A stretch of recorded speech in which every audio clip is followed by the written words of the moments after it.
iyo duubabka beeraha kala duwan ee galmudug maanta halkan ku shirsan anoo ku hadlayo guddiga afkiisa ugu mahad celinaynaa samirkii dheeraa ee ay u yeesheen iyo dul adaygii in ay mar walba bacleelaan oo ay u geeda fadhiyaan nabadda midnimada wadajirka iyo maamul dhisidda dowlad goboleedka galmudug aad iyo aad baan idinkaga mahad celinaynaa samirka iyo dhabar adayga aad arrintaas u yeelateen waxaan wada ognahay in ay dheeraatay sidii la filayay si ka duwan hanaanka maamul dhisidda galmudug oo uu qaatay waqti gaar ahaan kadib markii uu soo gabagaboobay shirkii dib u heshiisiinta galmudug arrintaasi sababta ugu weyn oo keentay waxaa weeye turxaan bixinta madmadowyada siyaasadeed ee jira ee aan isla ognahay ama jiray tixgelin la istixgelinayo qaybaha kala duwan ee reer galmudug iyo waxa la yiraahdo tala wadaag ayaduna weli waa socotaa oo halkeedii ayay ka socotaa ma ahayn wax ku saabsan tacaddi ma ahayn wax ku saabsan shaqo xumo duruufaha aan isla wada ognahay ayaa ku xeernaa guddiga farsamada maamul dhisidda galmudug waxaa ka go'an hanaanka doorashada galmudug inuu u hoggaamiyo si hufan inuu u hoggaamiyo si ay ku dheehan tahay wadaniyad inuu ilaaliyo wadajirka iyo midnimada reer galmudug inuu soo saaro hanaan cid walba ay raalli ka tahay ayna u aayi doonaan reer galmudug oo dhan wax alla wixii dadaal oo aan samayn karno waa samaynaynaa xaqiiqada markii laga hadlana maalintiina waa u hergelnaa habeenkiina waa u hoyanaa sida hanaanka doorashada ee galmudug uu horumar u samayn lahaa natiijo la wada mahdiyana aan u soo saari lahayn annaga oo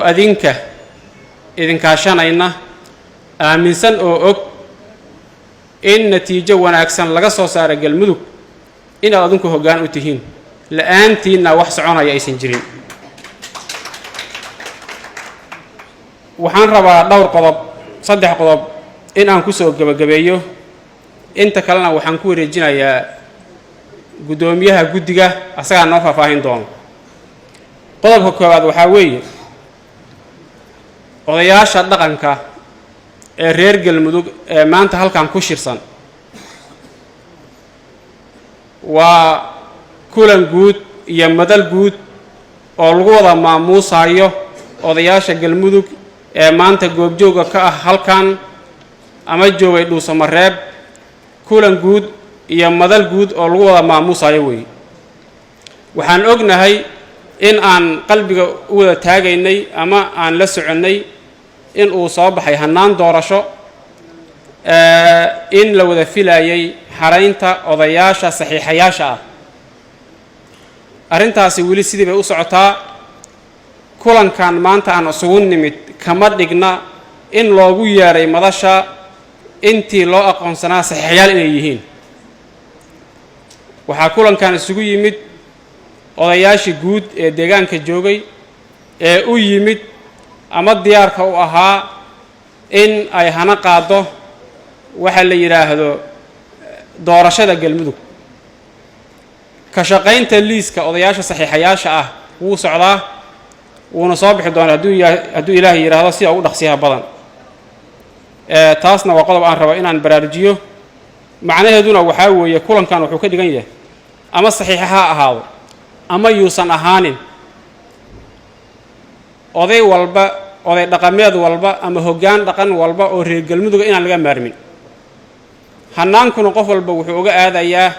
tixgelintiisana uu ka leeyahay meesha uu ka galayo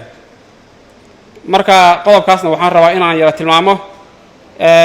qodobka kale oo aan rabo inaan taabto waxaa weeye qur'aanka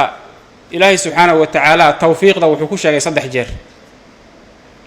waxaa la yidhaahdaa waxyaalaha principleka ama mabaadi'dahoo waaweyn oo adduunyada ay ku dhisan tahay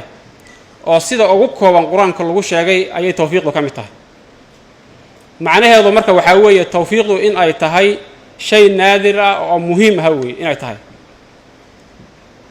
waxaan inkula dardaarmaynaa wadajirka iyo tawfiiqda iyo midnimada reer galmudug maadaama hoggaankii dhaqanka aad tihiin in mar walba aad ka shaqaysaan wixii khilaaf ah oo jirana qof walba xil baa ka saaran sida uu ku yarayn lahaa ama gacan uga geysan lahaa inuu gacan uga geysto asoon cidna ka sugaynin maxaa yeelay hogaamiye dhaqameedku waa hogaamiye dhaqameed goor kastuu yahay goob kastana waa yahay duruuf kaste oo nabadda iyo midnimada taabanaysana xil baa ka saaran marka inaad isxilqaantaan mar walba